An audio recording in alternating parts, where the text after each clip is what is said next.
I have kidded Jeff often about why it is that he chose me to write this book, that you see a copy over there. And I said to him, you know, I know why. Because I'm the only old volunteer who hasn't died or moved to Florida. You know, I was just up the street. So he tapped me for that, and I'm very grateful because it allowed me to get back into these documents and find out what an incredibly rich resource they are.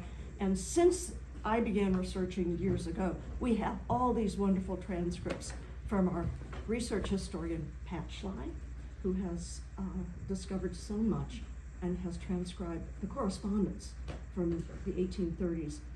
She's beginning now in the 1870s. She's worked her way up to that. Okay, I'm just gonna, Ellen asked me to tell you just briefly that I should remind you that there was a progression of gardens or forms of the garden or iterations of the garden for the entire time that the family was here.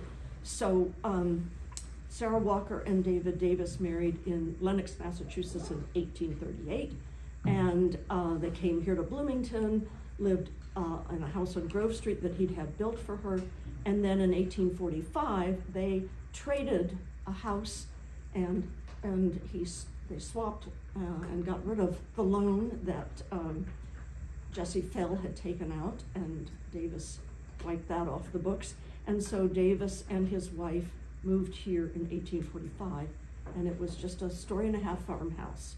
And then in 1852, the judge added a two-story I-house design on the front of the old Fell farmhouse. And they lived there until the mansion was built. From 1872, they moved into the mansion. In the 1840s, in that old farmhouse, she has a doorstep garden. She is passionate about flowers and plants, and so she's planting every opportunity she gets. Getting access to flowers is more difficult then, but she somehow manages to succeed. And then in the 1850s, she designs what is a very fashionable garden at that time. It's a circular garden that's behind the barn, and that would be the earlier barn. That would be in this area. In 1869, they make the decision that they're not going to move to Washington, D.C., where he's spending a lot of his time on the Supreme Court. They're going to stay here, and he's going to build a new house for her. And that's a whole other story, and I do have a talk about that, but I won't go there today. And so he hires an architect to build this new home in 1869. Is actually when they get started on that. And then in 1871, the mansion is well underway, well under construction. In October of that year, she invites the city surveyor, Ira Merchant, to do a plat for the garden. And she says in her letter to the judge, it's too complicated, we're not going to use it. But the thinking has been since that time that she incorporated features of it because this is a much more formal garden. In 1873, John Robinson, who was a dear friend, the child of a close neighbor and friend, Letitia Robinson, he opens a greenhouse, and that opens up new vistas for Sarah too. Perfect timing with the construction of this house. Between 1871 and 1874, the work continued, and this is what is an example of trying to tease out these documents and how confusing it was. There was a whole crew that went to Springfield that was part of an architectural team from Chicago, and these were subcontractors, a man named Steve Christie, and he researched the archives, but they were working at breakneck speed, trying to get so much done in a very short amount of time. And so he gets the chronology more or less right, but in the historic structures report, which I will show you in a minute, the dates are sometimes fuzzy. But we know from the letters that are in the archives that we've seen that we know the correct dates. So what's fascinating about this is that we always told people years ago when I was here that, she gets the garden and she's moving in and gardening in 1872. Well, that's not the case. And that's part of the really much larger story about this house is why? is she not starting to work full-time in her garden? Why is it not laid out and she's working in it? And that's because they did an enormous amount of landscaping here and changed this property from a working farm, back in the Puritan era, to the modern day. This became an estate. And you can't see it now. It's so maddening. But this was an enormously impressive area on the far east side of Bloomington. And they spent 3 years moving tons of earth. So there wasn't a way to get into the garden. So Steve Christie was saying in his report, I think she had some kind of garden here on the property when it was still a farmhouse. And that's been really hard to tease because we just have her letters, and she mentions her work in the garden area, but doesn't give enough detail. She just starts to tell us the good stuff, and then she tells the judge about a party that somebody's having, and she's going to rats. Sarah, don't you know parties aren't important? Gardening is. Well, shame on you. So what she's doing is talking in her letters about moving shrubs out of the yard. She's got rose bushes, she has other things, and she's moving some further south of what becomes known as the upper garden, which is a flower, an ornamental garden, a cutting garden, down to the vegetable garden and the fruit orchard and so on. So there's one letter, and that's what makes Steve Christie say, well, she had an upper garden here before. I think he misread the letter. I've gone back over it and over it. She mentions removing a fence from the east side, so this is east, that's west, from the east side of the upper garden. I'm going to reinterpret that, Steve. I've already disagreed with him a lot, so this is one more little thing.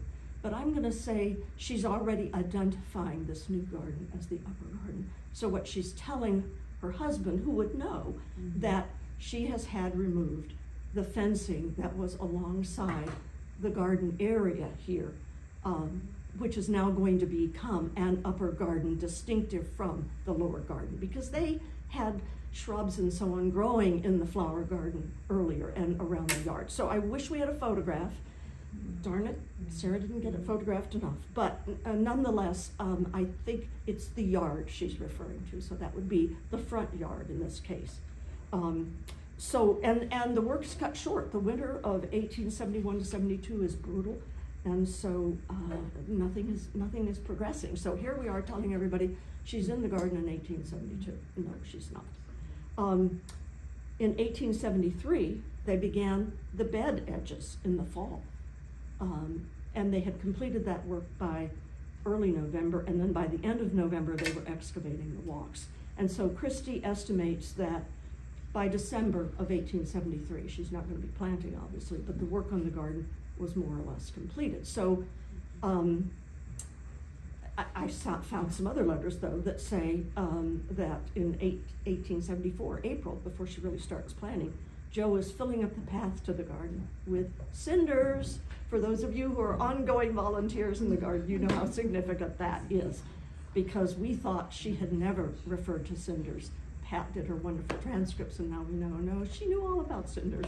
So basically, what I'm trying to say to you is the sort of bomb that went off in my head, and I thought, I gotta tell the master gardeners, is Sarah does not have many years to work in this garden. And so I thought, oh my gosh, as I'm doing this research, the master gardeners have worked in the garden longer than Sarah had a chance to work. Oh, made me kind of sad that she didn't have that. So she's not planting until the spring of 1874.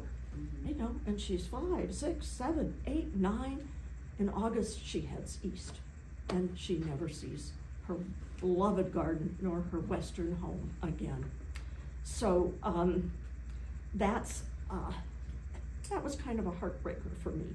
And I thought, you should know that, because it helps frame what decisions have been made since then, that we've had to go on to a later date for the totality of the plants we're going to say we will accept in the garden if we're having to replace plants that have been lost, but the documents say were originally in this garden. She dies in 1879, Davis dies in 86, And it's not until 87 that her son, because probate and all, and there were a whole bunch, this is all the fun stuff of history, a whole bunch of people were living in this house when the judge died. So they have to make plans to move out, like his second wife. His daughter Sally and her husband are living in the mansion. I mean, it's populated with people. So it's a busy time, and George can't move in until March. And by the way, he doesn't want to move in, so that's another fun story. But read the book and find out about that. So from 1902 to 1912, we have these great photographs about the garden, and that indicates to me, I haven't had time to look in the archives for these forms of evidence, because George is fairly mute. He is not a writer, he is not his mother, he is not his father. And so we have to tease this out from invoices and so on. But I think he takes pretty good care of the garden. There's evidence of invoices of things Ella has bought from Robinson and so on in this area that she's tending to the garden too. In 21, so George dies in 1917, and 1921, Ella, his widow, dies. And so this is fun. In 1923 then, in our manual we said, boy, somebody dies, boy, and somebody moves right in. And so we had David Davis III moving in 1917. Well, Ella probably wouldn't have, she has her husband building a house for David Davis III, which is still there over on Jefferson Street. So there's no need for him to move in. So he does not move in with his family until after everybody has moved out or is deceased. And this is what I thought was interesting. So this is why your chronology is so interesting, because the other major piece of information about the garden, in addition to the letters and et cetera, which I can mention in a minute, in 4 years after they have moved in, and you can imagine moving into this house and moving all the possessions out of their home over on Jefferson Street, what a chaos that might have been. And he has boys. He's got kids who are moving into the house, so it's not like it's just the two of them. In 4 years, David Davis III is drawing a map. Thank goodness for David Davis III of the garden, and has a separate list of plants. So he is taking that on. He is paying attention. He's focused on this almost from the get-go. So that's why it's important. He didn't move in 1917. He moved in 23, and right away, he's a businessman in Bloomington now, and he's got his business affairs to take care of downtown, but he's focused on the garden. So in 41, Davis dies, and the third dies, and in 60, his descendants decided after the grandmother died, or David Davis IV's mother died, Edith, that they would deed it over to the state of Illinois. And there were 2 deeds actually. One in December of 1959. Edith had died earlier in February, and then in December deeded, and then in January the second deed. And in 1976, the site becomes a National Historic Monument landmark, because the state by that time has woken up to the fact that we need to devote some resources to this place. And one of the first things you do if you want to preserve a historic building or landscape is to get it on the National Historic Landmarks Register. Okay, so now things proceed along that they need to restore the mansion. And Jim Thompson is the governor. John Maitland is a senator here representing this area in the state senate. And he goes to Thompson and says, we really need to get some of this money to restore. And there is, at that time, in the 1980s, a recognition, really for the first time, I think, in many ways, that we need to preserve these historic landmarks in Bloomington. They're disappearing. I mean, we'd managed to save the courthouse building. Other communities hadn't. So they get enough money to do a 3-phase restoration project. And I think I mentioned to you earlier the timing on it. So our interest is in the landscape, but I just wanted you to see, this is just a portion of the report that is done at the end of the study, published in 1987. And there is a whole section, chapter 6, Roman numeral V1, that is devoted to the garden. And it is Steve Christie's survey and then his recommendations. So And the sources that they used, there are a lot more than Steve mentions here, because we discovered more. But they're the correspondence. There's a nursery in town, Phoenix Nursery, landscape nursery, and Sarah buys trees and shrubs and so on there.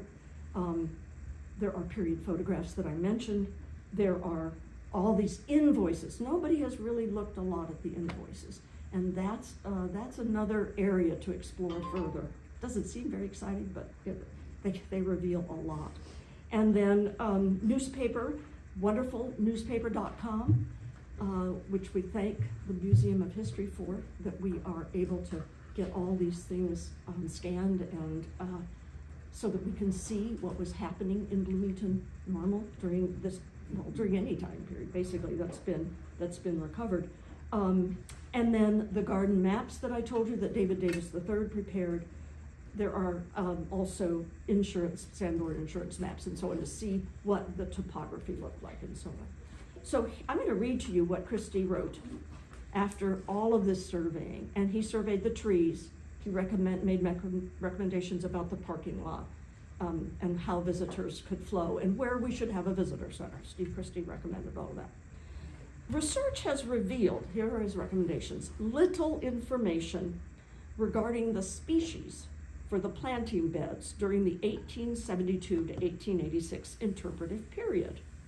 The earliest records are the garden photographs, which I've talked about, and he only mentions 1912, and a plant survey completed by David Davis III, and that's the famous plant survey, 1927. Beyond the scant evidence available, however, he said, the upper garden, as it had been known by the Davises and was still called that by the restoration team, is open for interpretation. The plan, and then he should have in parentheses that I prepared, suggests a mix of annuals and perennials available for Phoenix Nursery at the time, or cultivated as natives gathered from the wild. The aim is to suggest a period garden that provides education and interpretive values. I love this last line. Plants have been chosen for their ease of maintenance, their historical accuracy, we won't wait for that, and general attractiveness. Are you guys putting attractive plants back in the garden by any chance? End of quote. So what is going on with this recommendation, guys? See any problems with it? Okay. Willy-nilly, I'd say. Willy-nilly. What kind of garden does he want us to do? Just a generic garden variety Victorian garden. Lots of marigolds. Exactly, exactly. Now, do they keep the deer out? Because that would be on the maintenance side. So those are his criteria. Well, we got a new site manager in 1985, a man named Keith Herron, who was wonderful in this job. He was the second site manager. Glenda Stutzman was the first. And he read Christie's recommendations and he said, hell, no, we won't do that. And so he started looking around the country before the internet for someone who was an expert in this area. And he found this wonderful man named Scott Kunst, who was a teacher, I think an elementary school teacher in Ann Arbor, Michigan, but he had a little business on the side. He knew so much about historic plants and particularly bulbs and so on. And so he came here. In 1990, he was hired by the interim site curator who was named, or is still named actually, it's Rebecca Landa, and she made incredible contributions to this site too. She was the acting site manager at that time and she hired him. And then by the time he got here, I had been hired as the site manager because Keith had left in February and they got me in as a replacement. And Jeff can tell you, it takes a long time with the state of Illinois to replace somebody. Yeah. So Scott was here for 2 years, or well, 90, 91, 92 was 3 years. And he was, for us, the savior. And then he informed us that, I'm sorry, but I am going to be starting my own business and I won't have time to be a consultant in other states around the country. So that was a real letdown. But he did come back in 1997 The Old House Society, I think, paid for that visit, as I recall. I don't know, John, if you were busy with this Old House Society then. At any rate, we didn't have to pay. And he left us the most wonderful quotation, which has sustained us often since that time. He wrote, "The upper garden is a national treasure and a very rare and fragile artifact. What's incredibly special about the garden is that it is not a reproduction." Did you hear that, Steve Christie? "But a real surviving fragment of the past."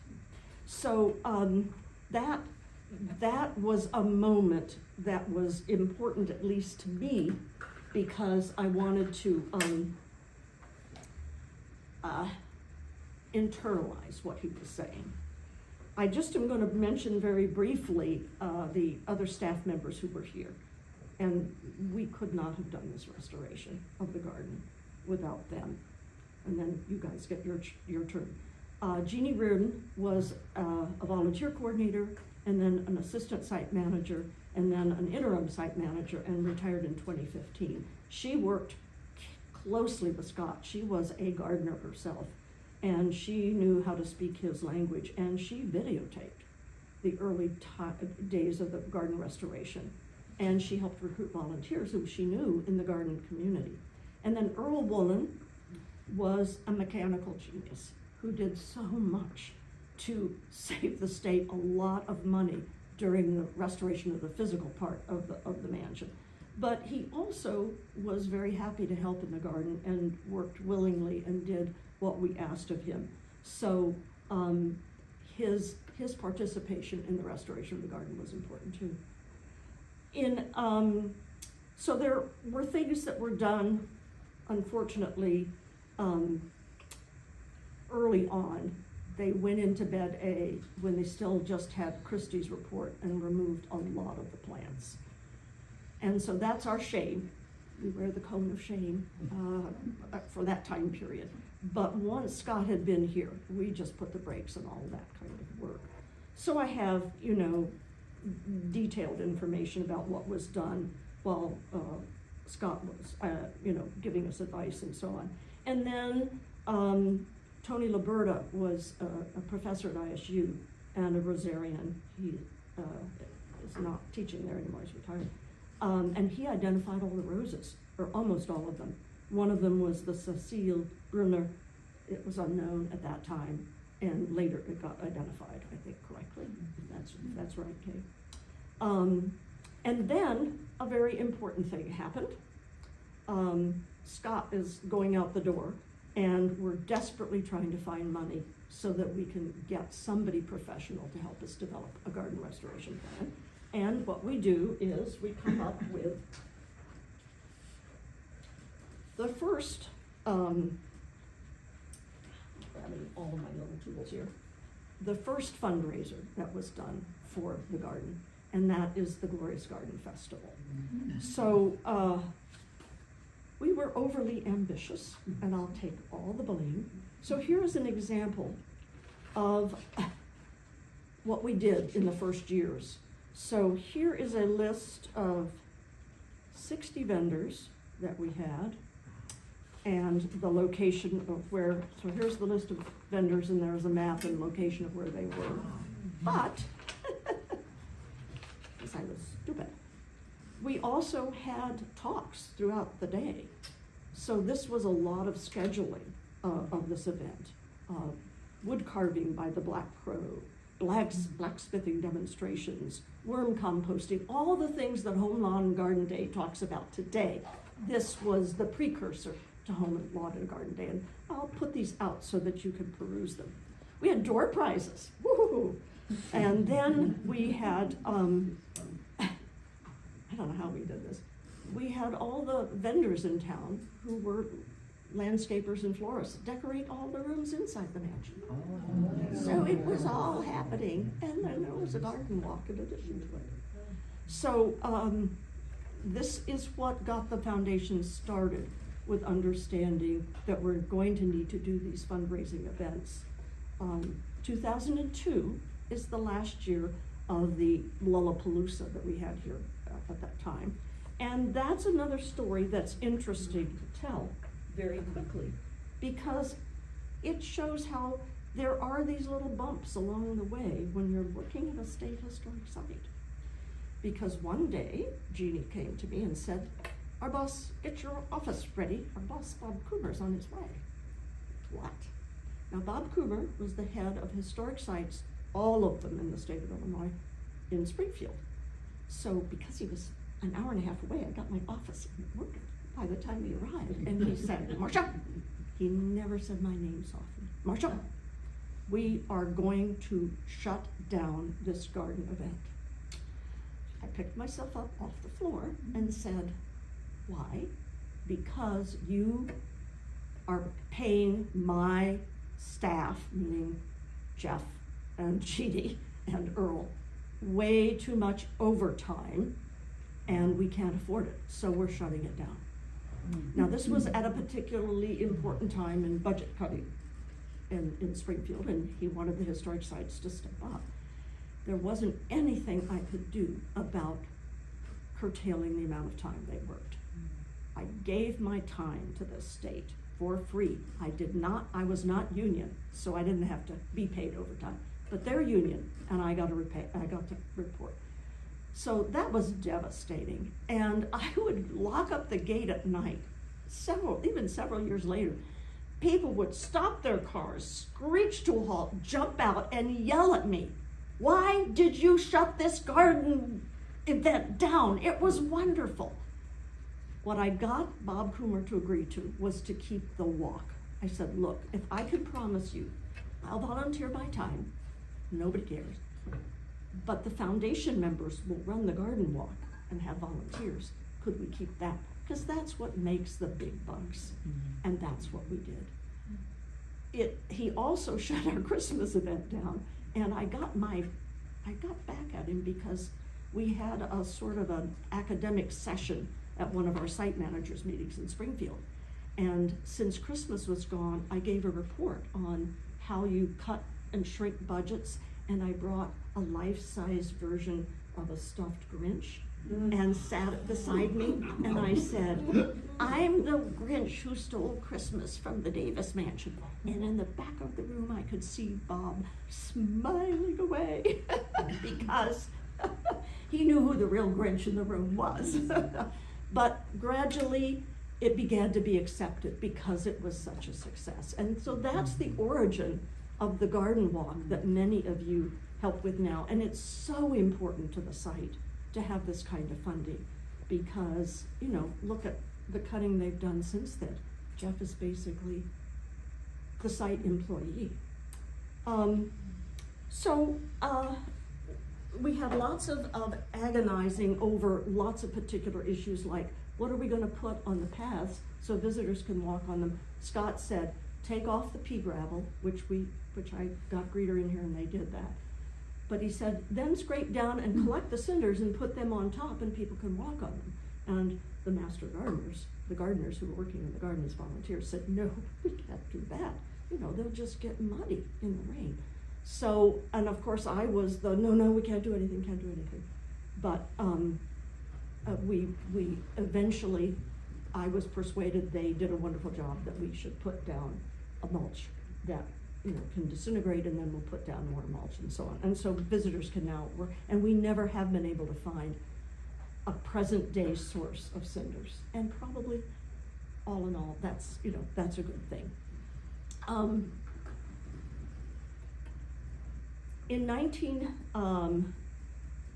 I'd worked closely with Scott in the 1990s, and when he left our team, as it were, I began to try to find somebody to take his place. And now we have the garden walk is producing revenue, but I can't find anybody who can do the work. And there was a landscape preservation historian in the Rockford area, I think, or maybe it was Rock Island area, I can't remember now, and I apologize, couldn't find it in my documents. But he even wrote me, and he was famous statewide. You've got to just plant a generic garden. You have no choice. And so I began to get pressure. Neighbors were very unhappy, and I didn't blame them. the garden does not look the way it should. Why don't you just go ahead and put together a generic garden? That's what you need to do. At one foundation meeting, after a particularly vivid, interesting, exciting discussion with several of the foundation members, I did what any red-blooded American woman would have done in the 1950s. I burst into tears. Oh my goodness, the men in the foundation came up with all kinds of solutions. But Bob Seath, who was our wonderful treasurer, came to me and said, I have a brother-in-law who lives in Minnesota, but he's moving here. And what if I put the two of you together? And that was the beginning of our relationship with Steve McDaniel. And he seemed the perfect person. He was sort of retired, and he could spend the time in the archives. And so, and I also was able to get some grants to pay for his work. So initially, I got some money from the state, and then the foundation began to pay Steve as a consultant. This is the time, then this is the beginning of the 2000s, and Anna Karvakaran, well, first of all, Lynn Ash, some of you may have known Lynn, just wonderful, wonderful human being. He began working as volunteer, and he had the chemical application license that we needed. Is Jackie here? No, okay. Jackie Dixon, I think, has carried on that role, but that allowed him to come in and spray and apply chemicals when we really needed them. So he pruned, he weeded, he deadheaded, he applied chemicals, and he gave fabulous advice. Then Ann Nadakavakaran in 2001 began volunteering, and she was germinating the heirloom plants from heirloom seeds. And she also did a lot of planting in the garden, and she has been overwintering the Monticello geraniums for all these years since then, because although we got them from Monticello originally, they had a blight. And when I wrote to them the second year and said, could we order some more, they said, oh, we don't have those anymore. And we really wanted to get those geraniums. So we preserve them, and I guess we're the only site in the country that has the offspring of those geraniums, which are very historically significant. We nearly lost the hedge in 2005. We cut it way back, and there was a hard freeze, but it came back. In 2006, Steve McDaniel said, I'm going to have to retire from this. My health isn't good. And so he suggested that we ask the master gardeners of McLean County. So we went to Don Meyer, and that was a process of negotiation, because Don thought we were asking for people to be, I don't know, do you have a term for this, for people who just don't know a thing, but they're just working in the garden doing whatever it is they're told to do? What is that, dear? Oh, that's Jeff. Okay, guys, how many times have you seen Jeff weeding in the garden? Remember, Jeff, I was here a while ago. So in 2000, however, in 2007, we did sign a memorandum of understanding with the University of Illinois Extension Program, and that we could work out an arrangement. This would be an educational project. And golly, the master gardeners who've been working for many years can tell that story much, much better than I can. I just want to shout out these names so you know. Marcia Fogarty designed a CAD map of the drawing of the garden in 2002. We worked on widening the pathways and redoing the edging along the beds, raising them up as they were originally.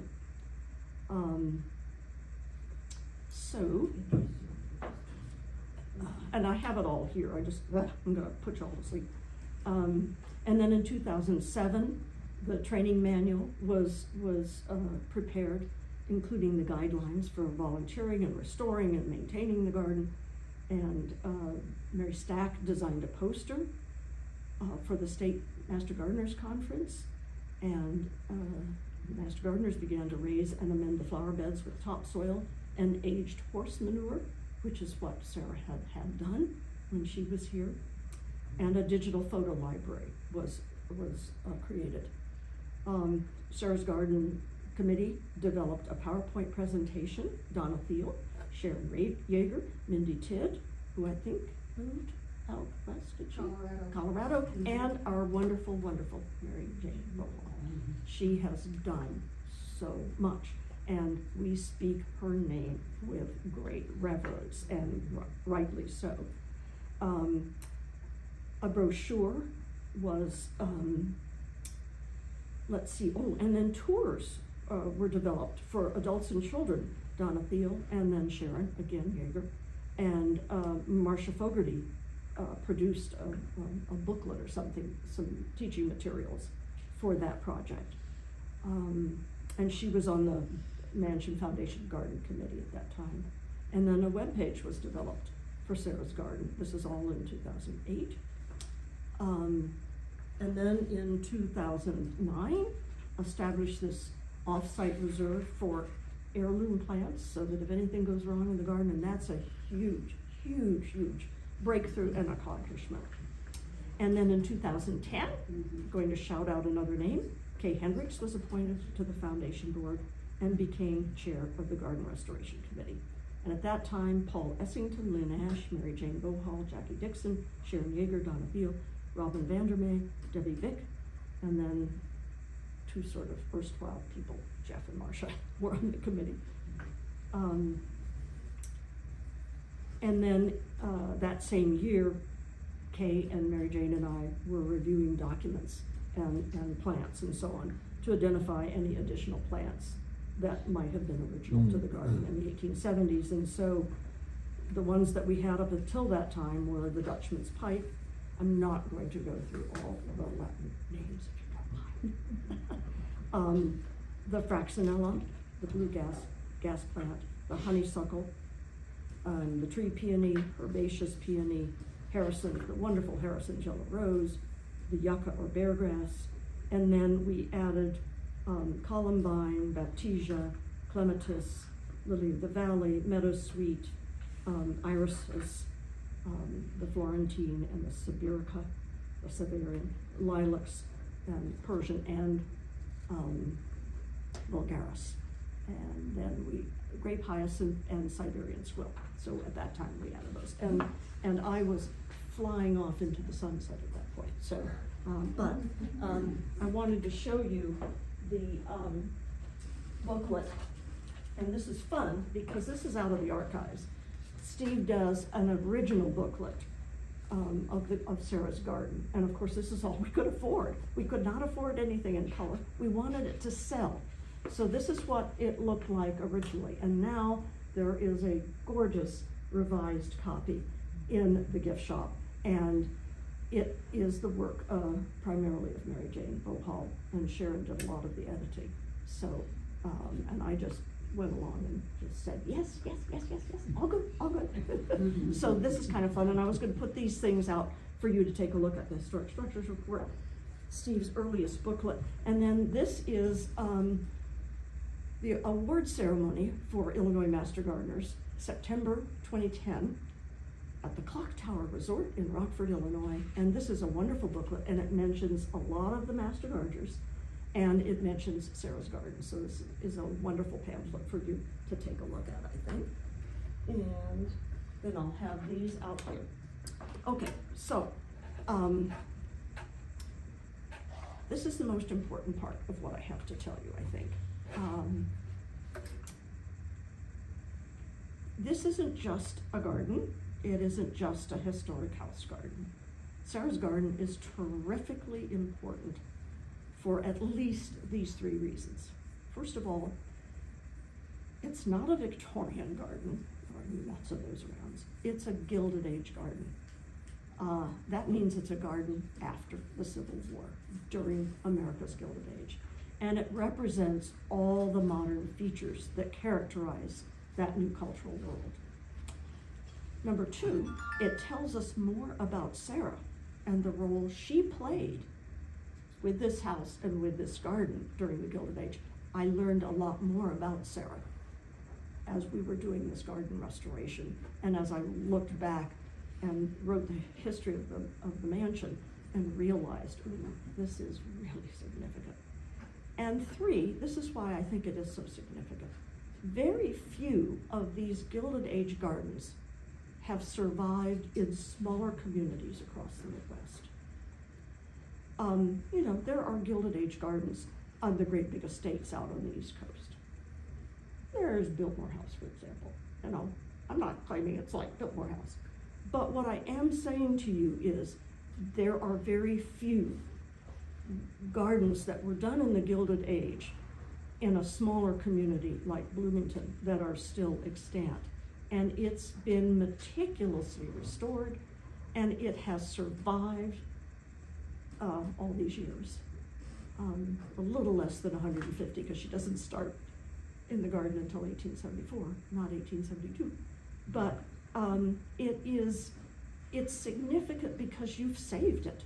And that's the message I want to get to you today as master gardeners, is that your work is historically significant. It's not just working in a garden, you know, for fun. Have fun, potter around, but know that you're making a contribution to American history, and that gardens are so fragile. They are so ephemeral at times that we have managed to save that. So what I wanted to say is that what I think you can't see, because this estate is shrunk, is how much this was typical of the Gilded Age homes on the East Coast and up in upstate New York, you know, at the spas like Saratoga Springs and so on, where these were built, Madison Avenue, Park Avenue. They put the kind of effort and planning into creating this garden that was done in the bigger estates. They just had a smaller area, and the judge wasn't willing to spend as much money as Willie K. Vanderbilt, for example, was willing to spend on dear Alva, whom he then divorced subsequently. She probably spent way too much. So this property, and the garden is part of it, has all the hallmarks of a Gilded Age estate. There's a formal entrance. There's a manicured lawn. This isn't to be cut with a saw. They landscaped this so you could mow the lawn. And it has shade trees, a gravel driveway and pathways, and a formal flower garden. And that's what I want to convey too, that Sarah's garden is far more formal, even though she claims, oh, we didn't do what Ira Merchant wanted. But it's a formal garden, and it took from 1871 to 1874, they're still working on it, to get it to the point that it could be planted in and so on. So it's not as expansive, but it's a smaller size. It shows her what kind of role did she play. She is a modern woman. She's not the woman who came across all those miles from Lenox, Massachusetts, and traveled on the Ohio River and so on, and traveled in a horse cart and so on. She's a modern woman who is a decision maker, and she's a consumer. She buys a lot for this garden. And this garden is significant then because it represents what was happening in gardening in America, especially after the Civil War. So there are new and exotic plants that are being shipped from other parts of the United States, and she's trading plants all over the place. The advances in iron and glass production in the Gilded Age, the Industrial Revolution, this introduces the craze of glass houses, which are also greenhouses. And so we have a greenhouse here with Phoenix Nursery, but it's not, I think, as big a deal as it is after the Civil War. So Phoenix Nursery has a greenhouse, I think, before the Civil War. But after the Civil War, John Robinson, and it's on Oakland Avenue, where he has his greenhouse, and it makes a new kind of gardening possible. So there's bedding out, where you can do the plants indoors where it's warm, and then you bring them right into the garden. That's new. That's revolutionary, because you have color right away. Steve Christie would be happy, because we just go in there and grab the plants and put them in the garden, and they're ready to go. So until the perennials are ready, you have these bedding plants that are now. And her letters show she is visiting John Robinson, great deal. It introduces middle-class parlor gardening, where women can have these houseplants in their homes, decorating their houses in a new kind of way. And the cost of growing houseplants is going way down. And then Harriet Beecher Stowe, I love this, wrote that a successful gardener treats her plants as children. There is a very sentimental view of gardening promoted in the late 19th century, the Gilded Age. And so the houseplant feeds right into that because it creates this cheerful, middle-class, domestic space, completely dependent on care from human parents. And they actually use the term parent in a lot of the literature. And Sarah refers to George in one of her letters as her youngest plant. Oh. She knew Harriet Beecher Stowe. She went to Harriet Beecher Stowe School. The first lawnmower is invented in 1830 and keeps getting more sophisticated. So by the time that this Gilded Age garden is designed after the Civil War and there's a landscape lawn, there are lawnmowers that they are using, and there are lots of invoices repairing the lawnmowers. That's apparently a big deal. And then tools, new tools for the garden. There are advances in the printing press and that technology. So there is this surfeit of gardening magazines, books, manuals that spring up after the Civil War to educate the gardener. And so the middle class, which is a rising group in society, is a ready-made market for these media productions. Before 1840, gardening was a male occupation, just pure and simple. And the great garden designers in the 18th century were men.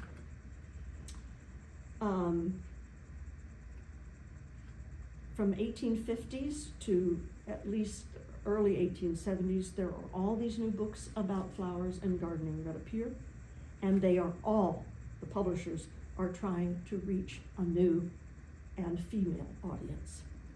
So by the end of the 19th century, a lot of historians agree on this, gardening was almost a female preserve. And women, of course, have gardened for decades. We don't deny that at all.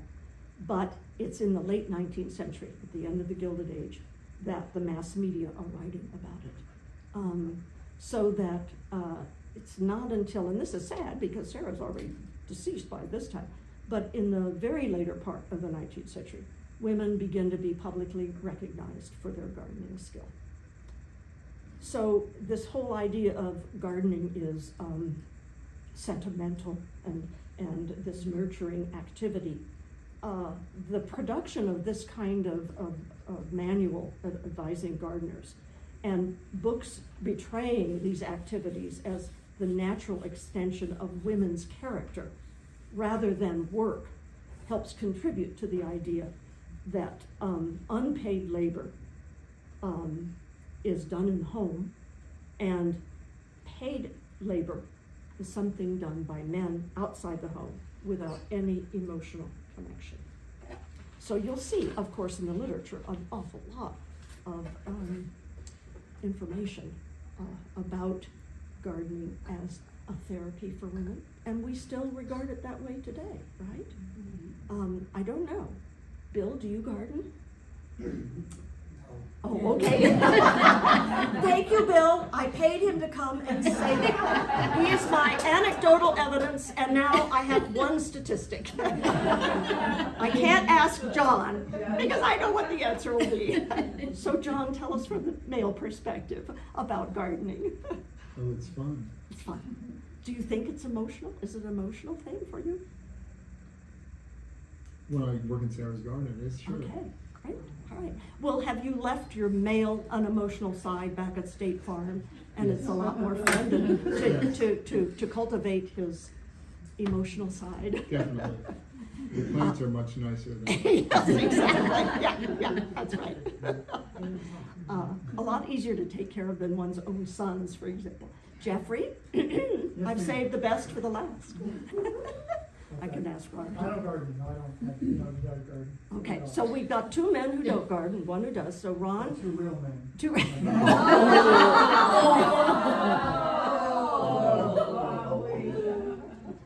How many times have you been married, Fortu- Jeff? Fortunately, Ron has poet Emily Dickinson met a person who had been corresponding with her for years. She placed a few daylilies in her friend's hand and said, "These are my introduction." Like Emily Dickinson, Sarah Walker Davis was a prolific letter writer who was also an avid gardener.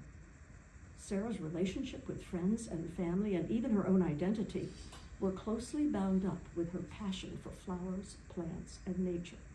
But unlike the reclusive Dickinson, who stayed close to her family's home all her life, Sarah Davis ventured. Far from her birthplace, in Lenox, Massachusetts, traveling over 1,000 miles to the Illinois frontier. There, she settled into her new home as the bride of an up-and-coming young attorney, David Davis. So then we're going to flip to the very end. There's a lot of stuff about Sarah. Flowers and plants brought Sarah so much pleasure because she experienced them through all the senses, and then I list the senses. Her affinity for the natural world had a spiritual dimension as well. Feeling connected to nature, she felt connected to the divine universe. Although she left behind no treasure trove of poetry, as Emily Dickinson did, Sarah bequeathed to future generations hundreds of letters describing her horticultural interests. Her writings place her in the 19th century world of educated women who appreciated the literary culture of their times. Like the female poets and novelists of her day, she had her own vision of the relationship between art and nature. It is the eloquent, descriptive passages in her letters that constitute Sarah's poetic legacy. And then this is the quote I included with this little article. "The sun seems struggling to come out and dissolve the beautiful frostwork that ornaments the trees and shrubs. If I was not afraid of taking cold, I could stand out an hour gazing at the lovely sight, so graceful as if touched by the hand of a fairy. How powerless is art when attempting to imitate nature." Unquote. Thank you.